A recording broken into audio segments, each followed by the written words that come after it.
O cubo, ele é um prisma, ele é um prisma também retangular, só que esse retângulo aqui ele é um caso mais especial ainda do que o que acontece nos paralelepípedos de ser um retângulo. Esse retângulo é, na verdade, um quadrado. E mais que isso, as arestas laterais são iguais às arestas da base. Então, o cubo ele é formado por ele é um prisma onde a base e as faces laterais são todas quadrados congruentes, ou seja, quadrados iguais. Qualquer face que você pegar do cubo é um quadrado de mesma medida, de mesmas medidas. Por isso também que o cubo ele é o hexaedro regular, ele é o poliedro, ele é um poliedro regular onde todas as faces dele possuem todas as faces são iguais a quadrados. Ele é o hexaedro regular. Além disso, se eu considerar ele como um prisma, ele é um prisma regular porque a base dele é um quadrado, que é uma figura regular, e ele é o cubo também por causa dessa característica. Ele é esse paralelepípedo com a base quadrada. Ele é o seu cubo, ele é o paralelepípedo de base quadrada. Então, com a base quadrada e todas as outras faces quadradas. Como ele é um paralelepípedo, tudo que vale para paralelepípedo vale para o cubo também. Só que observe o seguinte: como a área dele é um quadrado e a área do paralelepípedo, a área da base, vai ser a área desse quadrado da base e ela vai ser igual a A vezes A, que é A ao quadrado. A área lateral é 4 vezes a área desses quadrados, porque são 4 quadrados iguais. Então vai ser a mesma coisa que multiplicar 4 vezes a área da base, que é A ao quadrado. Eu poderia reescrever também aqui, se precisar em algum momento, que no cubo a área lateral é a mesma coisa que 4 vezes a área da base. Eu estaria escrevendo essa mesma ideia.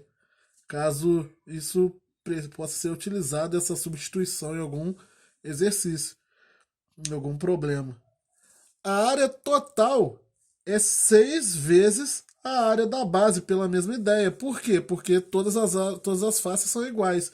Então a área total é 6 vezes A ao quadrado. Essa é a ideia aí que nós temos para o cubo.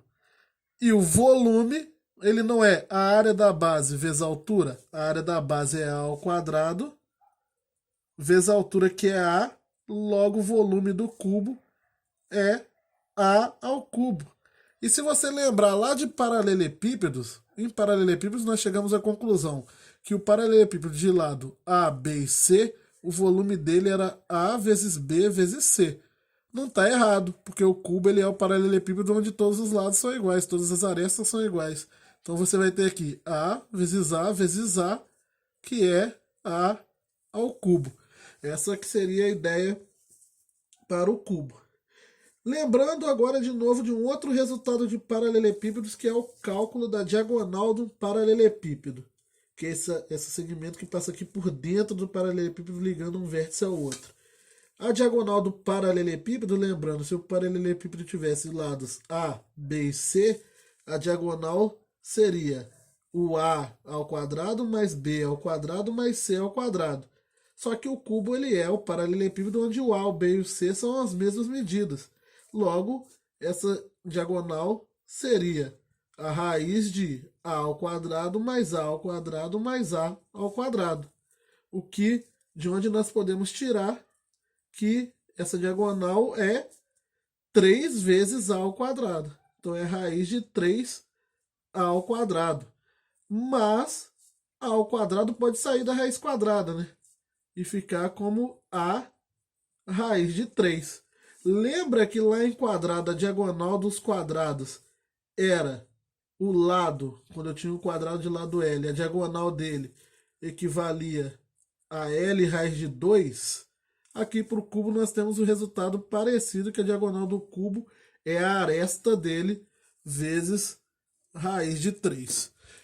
Esses então foram o cubo e o paralelepípedo, duas figuras muito importantes, e nós temos essas características para lidar com eles. Você precisa decorar? Talvez esse resultado aqui seja interessante ser decorado e para paralelepípedos esse resultado aqui seja interessante ser decorado. O resto todo você pode deduzir na hora com os mesmos conhecimentos que você tem de prisma, mas esses dois conhecimentos de das diagonais do cubo e do paralelepípedo são interessantes você decorar, por isso que eu vou passar uma lista de exercícios com muitos exercícios sobre isso para vocês. Não me odeiem.